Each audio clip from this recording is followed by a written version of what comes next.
hosts Brian Banner and Jeff Fornasek. To follow along, y'all know where to go now. www.broforsquad.com. Click the Here button. Bring up the bracket. Jeff, throw it to you. Tell our listeners how to get involved. Guys, the only reason we're doing this pod and this tournament is to hear from you on who the best comic/superhero movie is of all time. So we're going to need your help voting on a lot of these matchups. In the first round, we have a select few that we're going to throw up on our social media pages. Check out our Facebook, Bro4Squad, 3 words. Help us vote, help us decide who's moving on, and we're going to need to hear your voices even louder as this tournament progresses. Also, check us out on Twitter, @Bro4Squad, and like Matt said, our website, Bro4Squad.com. And hang tight, our movie podcast with all your fan votes, comments, and tweets is coming up after we're done with this one. And Banner, tell us our grading criteria. Category number 1, rewatchability. Category number 2, impact on pop culture. Then we got acting and casting, story and plot, best scene. Guys, these are what we're scoring all these movies on. We hope you guys play along at home. The reason that we picked these 5, guys, can you say it with me? Show me.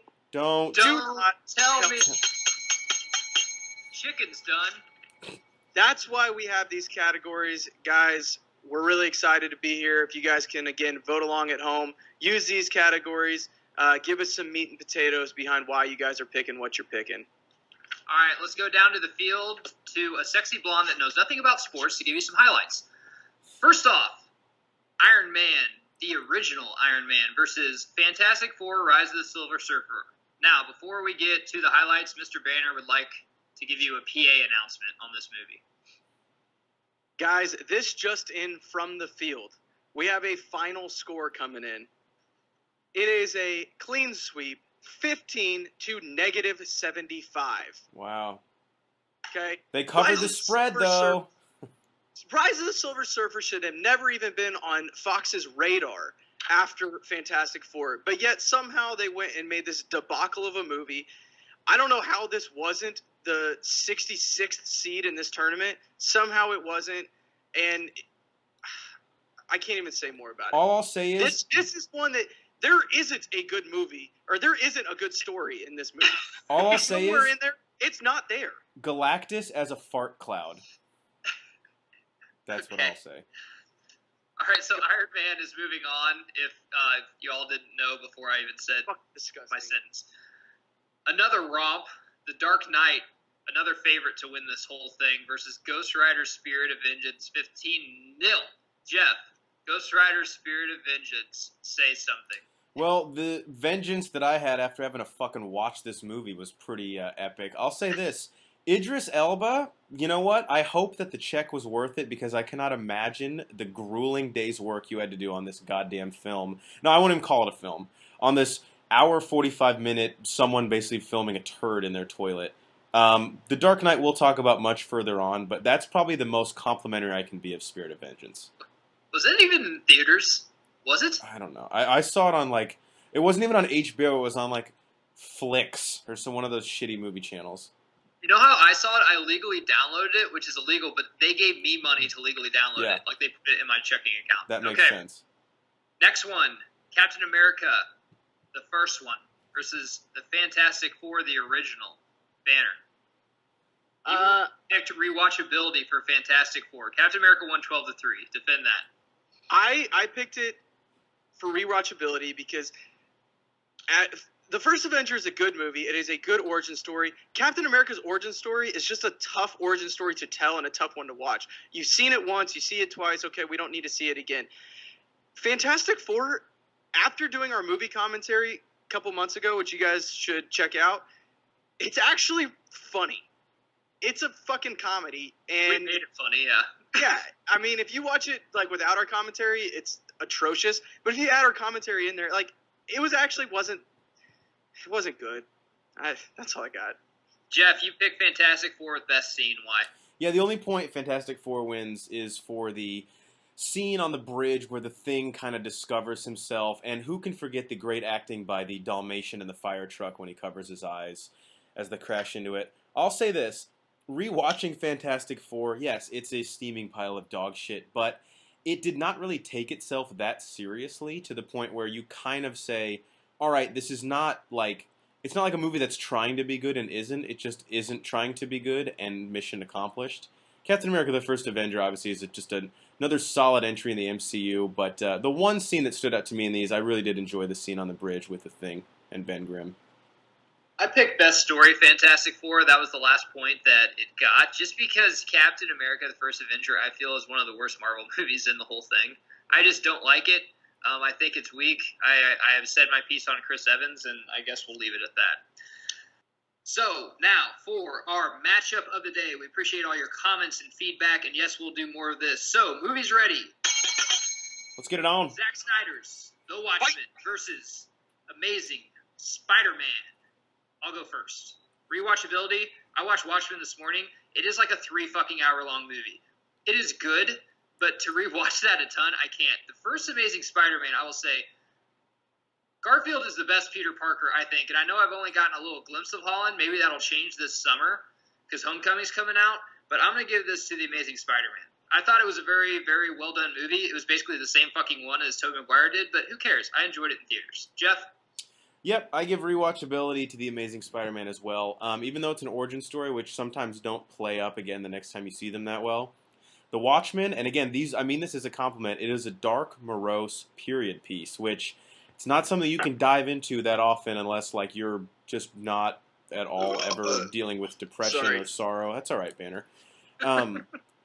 Yeah, Watchmen, just you can't pop it in unless like maybe you're like a therapist is handy or something like that. So rewatchability here to Amazing Spider-Man just because of the subject material. Banna? Yeah, again, Amazing Spider-Man. Nothing to discredit the actual movies or the actual movie Watchmen itself. It's very dark. It's very long, and it takes a while to get through. Where Amazing Spider-Man's a lot lighter. It's a little funny, and it's much easier to get through. So Amazing Spider-Man, clean sweep. 3-0 sweep. The Amazing Spider-Man is up on Watchmen. Let's see if they can make it back. Effects on pop culture. Jeff, start us off. I go with Watchmen here. It is a period piece type movie that basically reimagines the United States if Richard Nixon and Watergate never happened and he basically becomes a dictator. Also, it's a very dark graphic novel that looks at superheroes as very, very bad people at times. I mean, the comedian in this movie is a huge asshole and does some horrible things that I won't spoil for you on the pod. But I think that had a bigger effect on pop culture than the second time that we saw Spider-Man's origin story in like 8 years. So that's where I go with Watchmen. Banner? Yeah, I went with Watchmen as well. This is the first DC or even comic book genre film that we got from Zack Snyder, and he got bit by the bug here. So now we have him doing these DCEU films, and that's why he gets it. Again, Amazing Spider-Man is just a retread of what we already know. We got to see Uncle Ben die again, so that's cool, I guess. I gave it to Watchmen too, and just to piggyback off Banner's, like we said before we were talking about BVS, love it or hate it, it's what we got. I love Zack Snyder. I like how he's taken the DC universe. I think at Batman vs Superman, if they would have let him make it a 3-hour movie like The Watchmen, it would be up for debate, top 10 movie of all time. And without Watchmen, we wouldn't have Snyder in the DCU right now. So 3-3, a sweep, and then another sweep. It's anyone's ball game because it's tied. We got a matchup here. Who's winning? No one yet. The fans. But somebody wins, right? Stop. Cast. I'm going to go Amazing Spider-Man. I mean, Emma Stone, Garfield is perfect. Sally Field was in this, too, as Aunt May. Very, very well Martin done. Sheen. Yes. I thought the cast was very strong. It's a very strong movie. Once again, some of these movies some people haven't probably seen in a while. Pop this in. It's a very enjoyable movie. So, Amazing Spider-Man for me. Jeff? Yeah, this was close. So, Watchmen has a cast of relative, I don't want to say unknowns, but actors, we're talking like Patrick Wilson, Billy Crudup, Jeffrey Dean Morgan, guys who have never had really standout roles but are immensely talented. To me, what sets The Amazing Spider-Man apart, I loved Rhys Ifans as Kurt Connors the Lizard in this. He's one of my sleeper great actors. And I think Garfield brought a charisma to Peter Parker that Maguire never really got to play with, and so his performance really stands out. And obviously his chemistry in terms of acting with Emma Stone, partly because they're dating in real life, bow chicka wow wow, really played well on screen. Watchmen, though, has some great performances. But this was a tough one. Malin Ackerman kind of sucked in it, I think, as Silk Spectre, so that's kind of why I had to go with Amazing Spider-Man. Banner? Yeah, I went with Amazing Spider-Man 2. Again, nothing against anybody in Watchmen. They all did a fantastic job. But you hit on it. The charisma that Andrew Garfield had on screen. I've been a big advocate of this. Tobey Maguire was a good Spider-Man, but Andrew Garfield was a much better Peter Parker. And Peter Parker is the true character here, and he played him very well. Another point I want to say is I have a huge crush on Emma Stone, so she automatically has to win this point for me. A sweep, then another sweep. Amazing Spider-Man up 6-3. There's going to be some Walking Dead fans that hated that one, but well, moving on.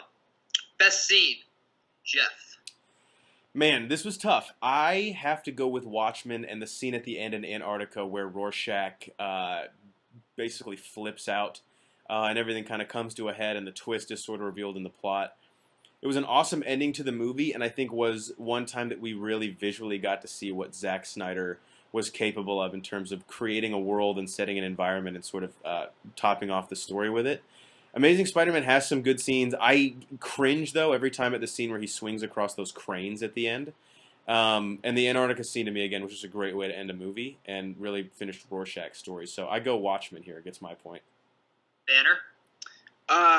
I'm going to go Watchmen 2. We're going to bookend that movie. The opening title scene where they're kind of going through and showing all the superheroes in Watchmen and where they come from and kind of what's been going on throughout history for the past, what is that, like 20, 30, 40 years, whatever it is. With the Bob Dylan song? Bob Dylan song? Yeah.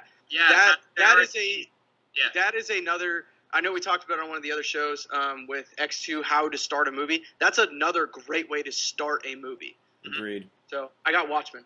I got Watchmen too. Wow, that's 4 clean sweeps in a row for each movie. So now we're tied 6-6. Watchmen, the sex scene in the ship with Leonard Cohen in the background. The soundtrack in Watchmen is awesome. Yeah, I watched this morning and it turned me on so much. I went to my wife and tried to have sex, and she had to go get groceries or something. So I just masturbated shamelessly in the corner, then came onto this podcast live. That's a very good scene. Very sexy. That chick's in couples retreat and some other stuff. Yep. She's very hot. She's not afraid to take her clothes off, as we've seen in movies. 6-6 going into story. It's anyone's ballgame once again because it's tied. Story I gave to Watchmen, man. Like you said, Jeff, I'm a sucker for anything that's going on in the 60s, like civil rights time. If you have Nixon and JFK type stuff, I'm in. Graphic novel, very well done, very well directed. I know it's long, but we're not doing rewatchability anymore. It's a very good story. And Amazing Spider-Man, at the time, I've seen it before. It was good, but I saw it before. So, Watchmen for me. Up 7-6, Watchmen. Jeff? Yep, I echo exactly everything you said. Watchmen rewriting history, as far as Nixon becoming president and basically a dictator, was awesome to see on screen the way that they did that. You really felt it, and it was scary. And again, nothing against Amazing Spider-Man, but you're telling a story for a second time that was already told pretty well by Sam Raimi. So, I have to give Watchmen the edge there because it was pretty unique and very engaging. Banner, what do you think? Banner? Again, we have a sweep in the category. I had to give it to Watchmen. Yes, it's a very long movie. It takes a while to get through. But, again, Amazing Spider-Man, we already know Uncle Ben dies. We've seen it before. It's old news. And Watchmen, again, has a different take on things, and it shows us kind of a different world. And it really, again, reaffirms that superhero movies can come from anywhere. And this is another superhero movie that's coming from a different place than your cookie-cutter, save the world kind of a thing. You have it there first, guys. Round 1 not quite over yet. We need your help voting for the films. On this segment, Captain America, First Avenger, The Dark Knight, the original Iron Man, and The Watchmen all moving on to the second round.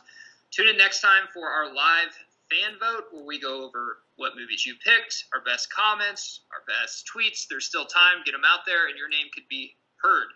Also, check out our Facebook and Twitter. Like both. Subscribe to one, @Bro4Squad. Subscribe to us on YouTube. Subscribe to us on iTunes. And for all of that, check out our website, www.bro4squad.com. See you in the second round.